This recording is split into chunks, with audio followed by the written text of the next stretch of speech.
a listener production. Hey, I'm Antoinette Lattouf and this is the Weekend Briefing. And it's where we take a breather from the news cycle, and I'm super lucky because I get to chat with someone clever who's making waves and doing things differently. So if you've been online for more than, say, 30 seconds, chances are you've been hit with a beauty ad or five.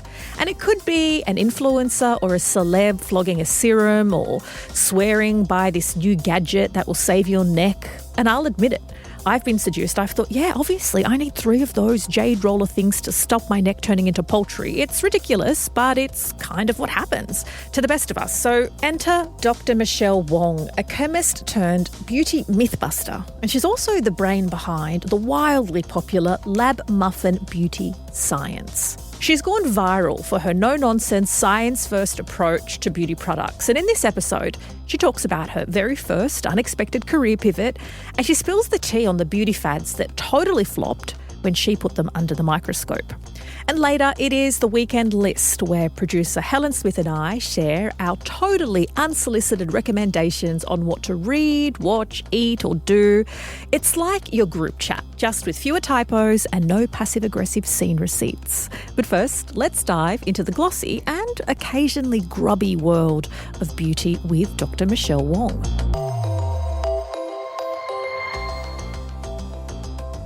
Dr. Michelle, welcome to the Weekend Briefing. Thank you for having me. So you moved from Hong Kong to Sydney at the age of 3, and I'm curious to learn what kind of kid you were. Like, were you more into Barbie or breaking down the chemical structure of Barbie's lip gloss? I was a bit of a weird kid. I think honestly, I kind of liked arts more when I was growing up. Like, I was really into drawing. I was really into music. I was really into English. I was really into reading. And so I guess like the science part, that kind of developed a bit later. And I think the reason I got really interested in it was actually because I wasn't very good at it to begin with. And so I just kind of felt like I wanted to prove myself. When I got into science, I just really wanted to, do well at it because I felt like it wasn't something that came naturally to me. And I just needed to be good at it. Do you think it's also because, or perhaps even unconsciously influenced by the fact that your parents were nurses, so they had a more science background? A little bit, yeah. So when I was a kid, anytime I'd get sick, my parents would like magically have stuff that would fix it. Like, they were the sort of parents where they had so many Band-Aids on hand. They had so many things that they, I guess, possibly pilfered from the hospital. Maybe cut that out. It's okay, they're retired. I think there was a bit of that. I was always really curious about why, if you get sick and you take Panadol, like, how does that work? Where is that going? How does it know to, deal with your headache? How does it know to deal with your sore stomach? But you did steer away from medicine in later years, instead going into chemistry. Was that a family act of rebellion or just something that caught your attention? It was a bit of rebellion. So I went to James Roos, where selector school, everyone went and did medicine. It was kind of the thing that was expected if you did well. I guess I wanted to rebel against that. Asians always a lot of us get pressured into going into medicine because it's seen as respectable. Did you? I did feel the pressure, but then at the same time, I was a bit of a hipster. I just kind of wanted to not do what everyone else was doing. So I did do really well in the HSC, and there's this whole thing where, if you do well and you decide to go for a subject that's doesn't have as high an entry mark, people keep saying you're wasting your marks, which is like the silliest thing ever because, you're not wasting your marks if you do something you actually want to do. If you do something you hate, that's really wasting your life, which is much worse than wasting your marks. I ended up enrolling in law, like science and law, because I was like, law is going to be artsish, surely. I like reading. I can read all the stuff you have to read for law. It was kind of a mix, and then eventually I just didn't know what I was doing with my life, which is like a recurring theme with my life. And I ended up, falling into a PhD, which probably isn't the best reason to do a PhD. How does one fall into a PhD on cyclic peptides by chance? It is a pretty random topic. So, yeah, I guess when I was in year 12, I was like, I'm going to do law to make my parents like reasonably happy. I kind of disappoint them a little bit at a time. So, law is not quite as good as medicine, but okay. Yeah, like I did science because I was like, oh, it sounds more employable. In reality, in Australia, I don't think it really is. But I ended up not going back to law because I did work in a law firm for a little while as a paralegal. And I was working on a case, and the case I was working on was to do with like a tobacco company. And my law firm was on the side of the tobacco company. And I don't know, it just got really depressing. So I was like crying on the train home from work. When you do law, you get taught everyone deserves fair representation.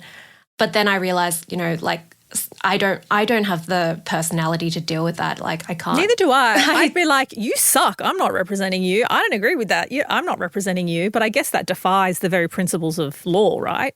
Yeah. And also, like, as a paralegal, you're at the very bottom of the ladder. Like, no one cares what you think. You don't want to do it, then, just find a different job. And I was like, oh, I don't know, like, will law always be like this? As a career in law, I don't think I can handle it. Yeah. So I was like, okay, probably makes more sense if I just stay in science until I work out what I want to do with my life. So in a way, we can thank tobacco companies for your viral, chemist-informed beauty information online. Pretty much, yeah. I guess there's one good thing coming out of them. And while you were doing your PhD and presumably trying to do that final step, you started your Lab Muffin website. Was that as a distraction to lab burnout, or were you trying to make sense of your skincare routine on a university student budget? It was mostly the latter. So my parents were the type who told me I wasn't allowed to wear makeup in high school. Because I had to focus on my studies. So when I got to uni, that was when the whole world of skincare finally opened up to me. And I was studying medicinal chemistry at the same time. So I was looking at how molecules interacted with the body. And I was like, okay, so we've got a skincare product. It's doing stuff to my skin. I should dig deeper into this. Like, I understand how drugs work. Why can't I understand how this works? And this was 2011. So at the time, online, this was before Instagram was really big. This was when people were mostly doing blogs and on Facebook groups. And so the stuff just wasn't really there. I ended up going through the university library and looking up all these resources to try to work out what was going on. And I'm like, other people must be wondering the same thing, and they don't have access to the university library. They don't really know how to read through this stuff. I should really share it because other people must also be wondering, and I've just spent 20 hours doing this. I'm going to forget. I should write this down. So yeah, I started my blog because of that. And also back in the day, they would say if you wanted to go into science communication, it's a good idea to start a blog and then have it as a portfolio. So that was the other reason. And I guess a third reason was back then there was a lot of anti-vax misinformation, which I guess is times a flat circle. And that was when measles was on the rise again, I think mostly in the UK, because people weren't vaccinating their babies. And I saw so many science communicators and doctors writing about anti-vax misinformation. It was mostly stuff like vaccines contain aluminium, that's really bad for you because of these studies. And then I saw the same thing with beauty. I saw lots of people saying, aluminium's bad for you, don't put it on your armpits. And I was thinking, if mostly women have been told not to put aluminium on their armpits since they were, 13, by the time they have to make that decision to vaccinate their beautiful baby, they're not going to want to inject the same thing into their baby if they've been taught this the whole time. So no one was really looking at this because I think a lot of scientists think that beauty is just frivolous, it's not worth talking about, it's a waste of time. But yeah, I was like, this is a really big opportunity that's just being missed because, again, 2011, I feel like it was so different back then. Back then, the beauty industry really had this sort of overarching feeling of women don't care about science. Yeah, and they could kind of make any claims and say anything in adverts and whatever, and we were expected to believe it uncontested. Yeah, and also they just show celebrities. There was always celebrity marketing. They'd say really vague things feel beautiful in your skin or glow or something really vague. But a lot of people, I mean, women aren't stupid. Like we're looking at it and we're going, what is this actually doing? What are you actually claiming? What was your first product deep dive that really hit a nerve or really captured your audience's attention that made you realise, hey, I'm onto something here with this science communication and beauty products? I actually started in nail polish. So back then it was like 3 free was a big thing. So you were meant to avoid like 3 ingredients. I think these days it's gone up to 10 free. But yeah, lots of people were asking me about these ingredients. Do we actually need to avoid them? So I think that was when I realised, people do actually care about these ingredients with really long names. And then I think a bit later on, there was another moment, which was, I think it was when The Ordinary launched. So The Ordinary is like a really budget-friendly brand. And one of their key products was the niacinamide and zinc serum, which is still really popular. Before then, a lot of beauty companies kept telling me, like, just say vitamin B3. No one knows what niacinamide is. Just say B3. Just say B3. Simplify it. Dumb it down. So when The Ordinary came out in, I think, 2016-ish, they had the ingredient names front and center in their products. And then once they came out with that, because they're so budget-friendly, a lot of people were seeing this and going, well, what is this? Like, I want to learn about it. Is it going to be great for my skin? So yeah, I think the beauty industry for a really long time really underestimated how smart their consumers were. And so they just kept pitching it down. And yeah, it turns out people do care. People do want to know stuff behind their products. There's so much garbage beauty advice online. How do you decide what to tackle? Like, do you wait for trends to peak, or do you go straight for the jugular when something's dangerous or just seems really dumb? It's kind of a mix. Like, some topics take longer to research and, write something like a good post about. But then some things it's really easy to just respond quickly. So a lot of the time I look for things that I think are actually quite dangerous. So usually it's things like telling people that sunscreen is toxic, especially in Australia where we have such a big white population and so much UV. But yeah, if something's going viral, a lot of the time I tend to target that, because if something's going viral, then it's getting a really big spread. And there's this thing where if misinformation goes out quickly, it's really hard to undo. It's much easier to tackle it before it spreads too much. When was it that people were saying that sunscreen is toxic and bad for you? Because that seems wild to me. Yeah, I mean, it's been around for a really long time, but I think it's really picked up in the last couple years. Like, the crux of it is really a lot of sunscreen ingredients have long, complicated names. They sound scary, and so a lot of people are very willing to believe it's scary. And that's been like bubbling in the background for a while. But I think in the last couple of years, the right wing in the US has really like grabbed onto this idea. I think it's part of this whole crunchy, like anti-establishment thing where they're like, questioning all the standard evidence-based advice. And yeah, one of the things they seem to be quite angry about is that apparently in the US, the FDA is trying to control sunshine and prevent people from getting sunshine, and sunscreen is all part of this. So yeah, there's some really bizarre videos where people are recommending, you need to go outside without sunglasses and look into the sun. Otherwise, I don't know, you don't get enough vitamin D, or like in reality, you don't need sunscreen. You just need to avoid seed oils and stop using sunglasses. Oh my God, that's wild. I'm trying to comprehend that the FDA, which is the drug authority in the US, is trying to control sunshine. That's one for the history books. So you've carved out this amazing niche online, like equal part chemistry teacher, beauty therapist, myth-busting vigilante. Did you have any idea that was even a job or a career path you could consider? I mean, it didn't exist when I first started studying, and I mean, it didn't really even exist until a few years ago.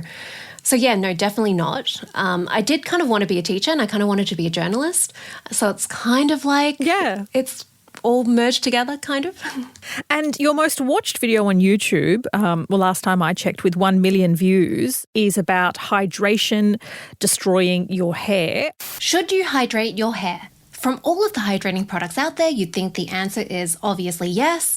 But is it all a lie? There's quite a lot of hair experts, including scientists, who say that water is bad for your hair, it causes damage. But that's not really true either.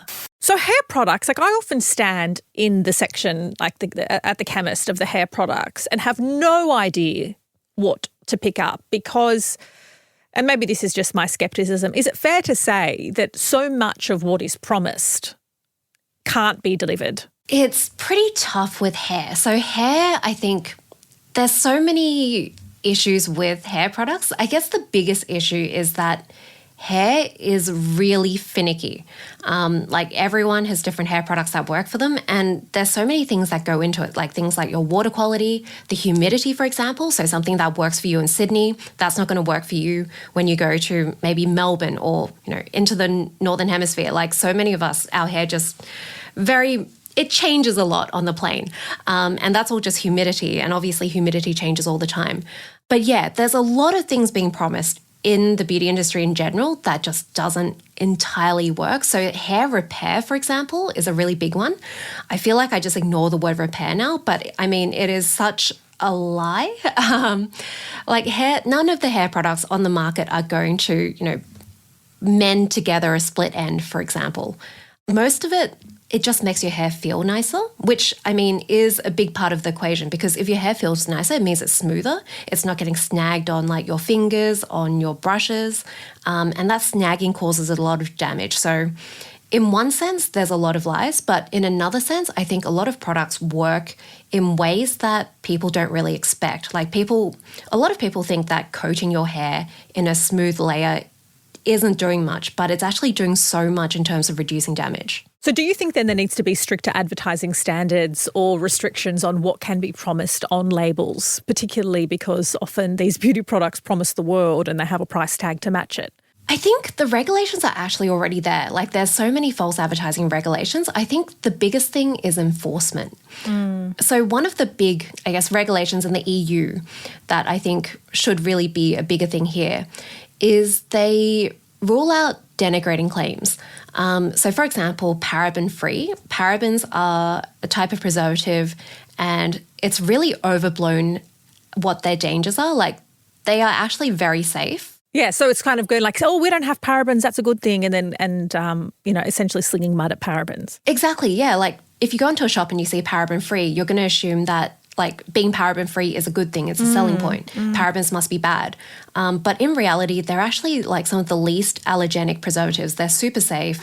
They're really powerful. So they're used at really low levels and they still work. And a lot of the preservatives that have come in to replace them because everyone got scared of them, they're actually much worse for you. Like one of them, it's like MI and MCI. Those ones, they have like a 10% allergy rate. Like lots of people are allergic to them. So if anyone listening is like, if they find themselves like itchy when they're using certain laundry detergents, that's actually something to look out for. It's also in a lot of shampoo. So I personally have this problem, which is why I'm really annoyed at this. So if something's paraben-free, it could be like it could be not a good thing, and go out and look for something with paraben?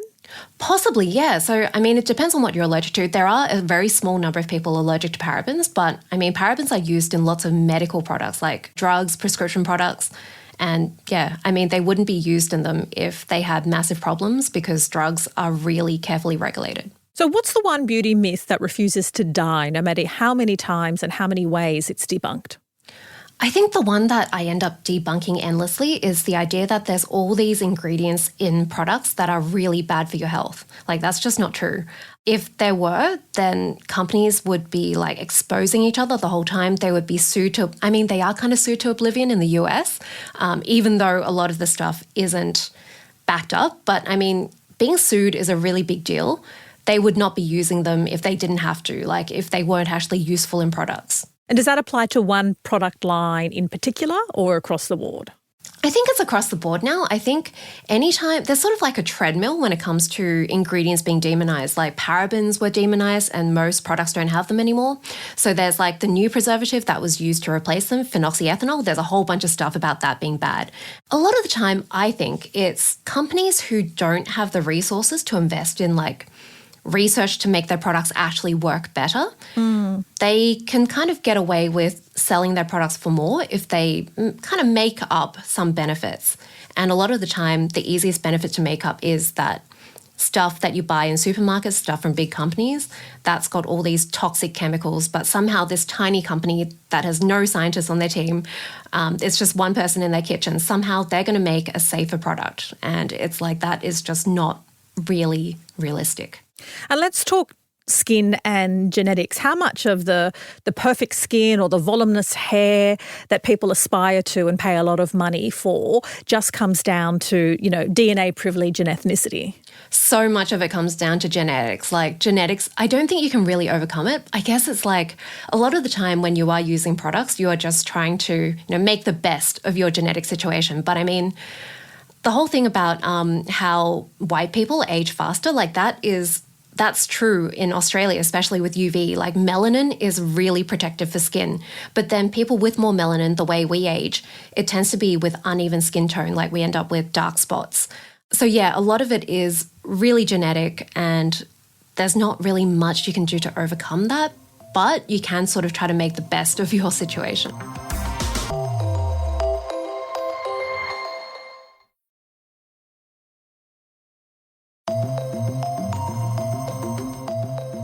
I really want to talk about tweens and skincare and hair products. I have a 10-year-old, so this is something obviously I'm seeing in the home, but something I'm seeing also more broadly in shopping centres. I have never seen more primary school-aged children in Mecca or in the skincare section of a chemist in my life. Is it just me that's imagining this, or has there been a shift to targeting much younger girls to start taking things up like, serums and a 5-step skincare routine before they can use punctuation and grammar properly? I don't think it's so much the companies targeting younger kids. I think a lot of it is like on TikTok and with like advertising. Like back in the day when you had an anti-aging product, you could advertise it like late at night on TV, you could put it into women's magazines. Like it was much easier to age target. But these days, like on something like TikTok, if an influencer who's like, let's say 20-something talks about an anti-aging product, the people watching them aren't necessarily going to be in the same age group. And I think that's actually what's happened. But then at the same time, the beauty industry is just not, trying to prevent this from happening at all. So I think, yeah, it's kind of like it's been a very convenient accident for a lot of companies. Yeah, rather than really like a malicious thing to begin with, I guess. Right. So when there are specific serums that 9 and 10-year-olds are asking for, they're like, I need this serum for my skin as a 9-year-old. What does that actually do to a child's skin? Like, is it dangerous or is it just a waste of money? I think it's mostly a waste of money. Okay. There are a few serums that might be a bit too harsh for younger skin. So things that have chemical exfoliants, so glycolic acid is a big one. Things with retinol are usually quite harsh as well. But at the same time, these ingredients are pretty good for treating acne, which is not that far from like 9 and 10-year-olds. And some 9 and 10-year-olds do have acne. So yeah, I think the bigger problem from my perspective is really like what it's doing to them psychologically. Like I think there's a really big fear of aging. Since people have started looking at people more through screens rather than like in person, I think there's been a bit of it's heading towards dysmorphia. Like, yes. I think a lot of people don't know what skin is meant to look like. Like you are meant to have pores. Like pores exist, hair exists, lines exist. Like skin is not meant to look that smooth. And I think a lot of influencers also play this up with things like filters. There are so many filters being used now, even in ads where it should be illegal. Like in the UK, for example, it's illegal to use filters in sponsored posts, but it still happens. Like I have a friend, James Welsh, who is based in the UK, and one of the things he does in his videos is he points out the filters, and there's so many people using filters, really big people who, again, like these laws exist. It is false advertising, but it's just not being enforced because I guess it's not a priority, but I think it should really be. Yeah, to be fair though, the magazines that we would have grown up reading, like Dolly magazine or, Cosmopolitan magazine, for older women, all of their ads had, whether it was for Revlon or whatever it was, they were all photoshopped as well. So is it much of a difference? I think we all kind of realized that they were ads and that was normal. But then I think now a lot of the time with influencers, because they kind of develop a parasocial relationship through TikTok. Yeah, I'm just a regular girl who likes to go to the gym and whatever. Exactly, yeah. And in their everyday content, they're just filming themselves with filters.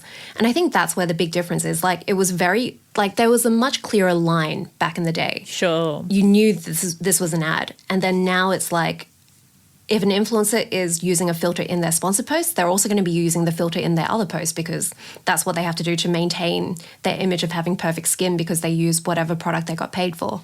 Yeah, so I think it's a lot, especially with younger people as well. Like they don't have the life experience to be like, this is how advertising works. And I think, yeah, that's a huge problem. Other than being skeptical of influencers using filters, and obviously influencers are the new glossy magazine, how can people actually tell the difference between, solid advice like, I wear this for my hair and it makes it so much more, glossy, and this has been a lifesaver for my eczema, as to, whether that is lived experience and real and should be trusted, or whether it's just, an endorsement? I think the first thing that people should really remember is if it sounds too good to be true, it probably is. Yeah, there's so many products promising the world, and it's really easy to get swept up, especially if it's, someone talking to you through your screen, looking you dead in the eyes. I think the other thing to remember is to look for the consensus of relevant experts. So if there's let's say an eczema treatment, look up what dermatologists are saying, look up what doctors are saying. And I think in particular, the regulations on doctors in Australia, it's very good. So generally, there's a lot of US doctors. I think it's a bit more of a Wild West there in terms of what their doctors say. So I think generally, if you look up some Australian doctors online and see what they're saying, that gives you a much better guide. I'm fascinated to know which beauty hack or trick or product you've closely examined, found the answer for, and gone, oh, this is so good, I'm going to apply it to myself, or change the way I use a product or approach a particular beauty regime. I think the biggest discovery for me is probably sunscreen. I know it's such a cliche, but back in the day I was using anti-aging products without it. Oh, okay. And I hate to say it, I think a few other people have flagged that sunscreen's very good for you. Yeah, I mean, it's so... It's not really a secret anymore, is it? Well, I guess it's one thing hearing it and quite another to go, no, really, that is really the number one thing you can do. Forget all the serums and everything you try and do afterwards to fix it. Yeah, it totally is. Especially in Australia, we have such high UV. I think there was a study which showed that in white skin, UV exposure accounted for, I think, 80% of the visible signs of aging, which is wild. If you just use sunscreen from when you're quite young, and I mean it is safe when you're young, if you just use it the whole time, you can prevent up to 80% of signs of aging. For people with darker skin, it's going to be less, but it's still going to be such a significant factor because the sun is so potent at getting dark spots to come out. I'm biased because I'm very freckly, thanks to my dad, genetics. And yeah, sunscreen, sun protection is super important, and there are actually some anti-aging products that make your skin more sensitive to the sun. So it's if you use an anti-aging product and you don't use sunscreen. I actually have a friend that this happened to. She was using a glycolic acid exfoliant and she was like, Michelle, why are my spots getting darker? And I'm like, what are you using? Are you using a sunscreen? And yeah, she was trying to make her spots fade. The product would have worked if she used sunscreen first. And does it always have to be SPF 50? Or should it always be SPF 50? It really depends. The best sunscreen is one that you can apply a lot of regularly. And for a lot of people, I mean, in Australia, we have really good SPF 50 sunscreens now. Back in the day, SPF 30 felt nicer, but I think these days, by default, there's so many good SPF 50 sunscreens, there's probably one that will work. What's next for Lab Muffin? More myth busting, another book, or will you pivot to a line of SPF-themed merch, preferably Factor 50? I'm working on an app at the moment to try to help people understand their products better, because there's a lot of scanning apps out there that are very BS. A lot of them, there's one really popular one called Yuka. You see lots of people on TikTok scanning their products with it, and it tells you almost everything is really toxic. And it's just really, okay, I think this might be the immigrant upbringing, but it really upsets me when I see people throwing out perfectly good products and then buying new ones that are more expensive. And then half the time, the clean products, because they're missing so many ingredients, they don't actually work very well. And then a month later, you see them throwing out those products and rebuying their old ones. And it's that sort of waste really upsets me. So yeah, I feel we need a bit more education, and hopefully having an app that can give you specific information on products will help. And why do you think people trust you to protect them or to inform them? I think traditionally there's been a lot of underfunding of science communication. Like, people see scientists as very different from them. There's not, like, people don't see them as real people. I think there was a study actually in the US where they asked people, how many scientists do you know? And most people don't know a single scientist. So it's really easy to see them as, like, people in white coats who don't care about you, when in reality they're normal people. I think that's probably why people tend to trust me more, because, I come across as a normal person. I'm not, in a white coat. I'm not just, reading off a script, obviously. A lot of it comes back to misogyny, like communication seen as like a more like, frivolous sort of topic. It's not something that's worth funding. And even now, like, I feel like I fight against this a lot with scientists. Yeah, I went to a conference recently where I was doing a talk on sunscreen misinformation. And one of the attendees came up to me after the talk, and he's a dude, and he was like, I saw your title, the title of your talk, and I thought it would be really boring. So I brought my laptop. I wanted to work through it. But then it was really interesting. I had to listen to your whole talk and I didn't get any work done. He thought that was a compliment. Thanks, I think. Thanks, Brad. Yeah, it was like, thanks, I think. I'm glad I defied your extremely low expectations. But yeah, like, there's a sort of attitude where, communication isn't important. It's not real science. But I mean, we need this. Like, people need to understand that science isn't trying to kill them. It's actually, a good way to work out things that work. Thank you so much, Dr. Michelle. I've gotten so many pointers and I'm going to summarise them in 3 points. 1, wear sunscreen every day. 2, make friends with a scientist in person. And if you can't, have a parasocial relationship with a scientist online. That's not a bad summary. Yeah. Dr. Michelle Wong from Lab Muffin Beauty Science. It is time for the weekend list. It's always my favourite part of the week. It's because I get to sit down with Helen Smith and pick her brain on what she's watching and listening to and all the other things. And I also get to give my unsolicited advice because I'm generous like that. But Helen, you're up first. What have you got? My first recommendations is Sirens on Netflix. You might have seen this bubbling around. Yes, I have. So it's a drama. It's been called a dark comedy drama online. It is a bit dark, but I wouldn't say it's too dark. For me, comedy drama is fine. Yep. So the 3 leading women in the show, so there's the 2 sisters, Devon, played by Megan Faye, and then there's Of Simone. White Lotus? Of White Lotus of fame. White Lotus. And then Simone, played by Millie Alcock. And then they've got the billionaire boss, and she is Michaela, or in the show they call her Kiki. If you're lucky enough to call her Kiki. She is played by Julianne Moore. Love her. So it's an amazing cast, and they're all bloody brilliant in this. But it's really weird. So Devon, the older sister, goes to find her younger sister, right? Simone, because she's worried about her and she also needs help looking after their kind of sick dad who's ailing and not well, and she just needs help, needs her sister. Simone is working for this billionaire lady, Kiki. And she kind of leads this cult-like lifestyle. It's very giving cult vibes. So the whole show vibe is a mix between kind of White Lotus and the 9 Perfect Strangers. So really, like, we're talking money. It's beautifully shot. The clothes are amazing. The galas are amazing. These events they're putting on. But it's got this weird undertone feeling the whole entire series. And you find out throughout, dribs and drabs. It's got an amazing plot. I don't want to give it away. No, but don't give it away. But yeah. you're enjoying it. Oh, yeah. You can. It's only 5 episodes. So you can binge the whole thing. Okay. But pretty much it touches on power struggles, wealth, childhood trauma. And cults, which you are always drawn to. Anything to do with a culty vibe. I love it. But all the characters are pretty complex. But it's getting a lot of praise online. So definitely recommend that one. I am going to check it out because you are like the 5th person to recommend it. Yes. My recommendation is very simple, but it cracks me up all the time. I love to watch dogs doing hilarious things on Instagram. You and like it's a good one. Me and everybody else. It's a good one though. And there is a page called Funny Dogs Only. Okay. On Instagram. Okay, and anytime I'm feeling a little bit down, like I'm obsessed with dogs. Yeah. I like love my dogs dog too. more than my children most days. Okay, yeah.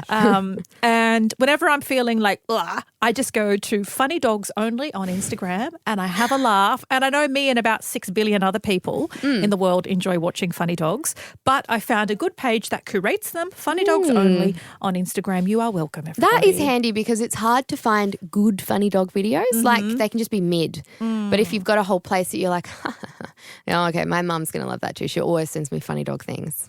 Even of our dogs. I also have an author. His name is Daniel Nour, and I've been reading his book and cracking up in bed.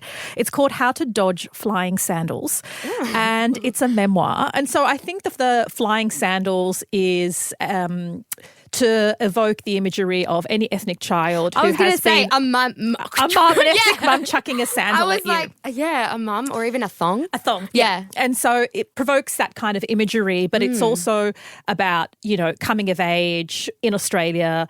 He is Egyptian and he's queer and he is bloody hilarious. His chapters are like how to be born and how to die and how to be on TV and everything in between. And I just knew I immediately loved it because it is a memoir, but it's not told with any of the kind of rose-tinted glasses, lovey-dovey stuff. Oh, yeah. It starts at when his grandfather is dying and automatically goes into the awful aunties who are trying to before the body was even cold, go, well, he owed me some money over this and that, and just really tells it as it is. So self-deprecating, freaking hilarious, and he writes beautifully. So How to Dodge Flying Sandals, huge recommend by Daniel Nour. Amazing. I might even read that one. But that is it for this week. Thank you so much for being with us. If you want more of the Weekend Briefing, you can find us on the Listener app. Download the Listener app in the App Store. Follow us there. Otherwise, of course, you can follow or subscribe wherever you get your podcasts from. And why not give us a rating and review for this chat with Dr. Michelle? And if you want to, you can rate and review every episode. We are back on Monday. The team will have the latest headlines straight to your headphones, along with an interesting deep dive. Stay safe, everyone. We will catch you next week.